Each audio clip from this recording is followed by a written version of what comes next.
পশ্চিম বর্ধমানের সালানপুর থানার রূপনারায়ণপুর ফাঁড়ি এলাকার হঠাৎ কলোনিতে এক রাতে একাধিক চুরির ঘটনায় চাঞ্চল্য ছড়িয়েছে। ফাঁকা বাড়ির তালা ভেঙে সোনার উপর গয়না চুরির পাশাপাশি কালী, বজরংবলী ও শিব মন্দিরের দানবাক্স ভেঙেও নগদ টাকা নিয়ে পালায় দুষ্কৃতীরা। বাড়ির মালিক রঞ্জিত প্রসাদ চিকিৎসার জন্য পরিবারের সঙ্গে দিল্লিতে থাকায় সেই সুযোগেই চুরির ঘটনা ঘটে।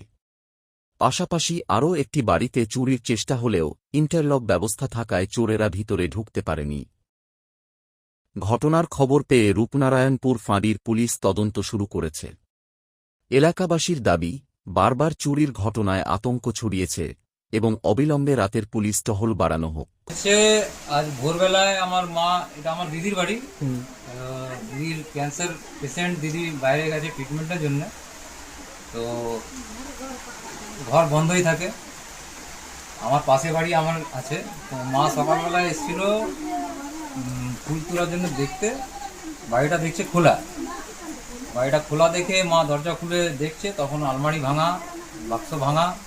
এই তারপরে এখানে করেছে আমাদের পাশে মন্দির আছে, কালী মন্দির আর শিব মন্দির, ওখানেও দানপত্রটা ভেঙে ওখান থেকে যত পয়সা ছিল ওটা সব নিয়ে গেছে।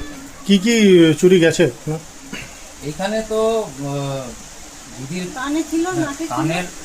কানের আর নাকের ছিল, আর ভাগ্নির পায়ের তরা ছিল, গণেশ লক্ষ্মীর রূপোর ছিল, আর আপনার কয়েন ছিল।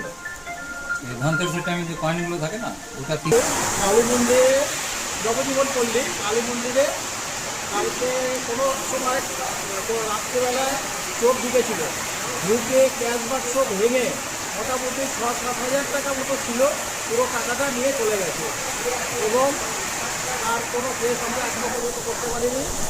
দয়া করে এটা আপনারা যেভাবে হোক ব্যবস্থা করুন, চোর ধরার ব্যবস্থা করে দিন। পুলিশ এসেছিল? পুলিশ একবার এসেছিল, এসে ঘুরে গেছে, ঠিক আছে। এবার যাতে এই চোর ধরা না হলে ভবিষ্যতে কিন্তু এরকম চলতেই থাকবে, যদি এর ব্যবস্থা কোনো না নেওয়া হয় তাহলে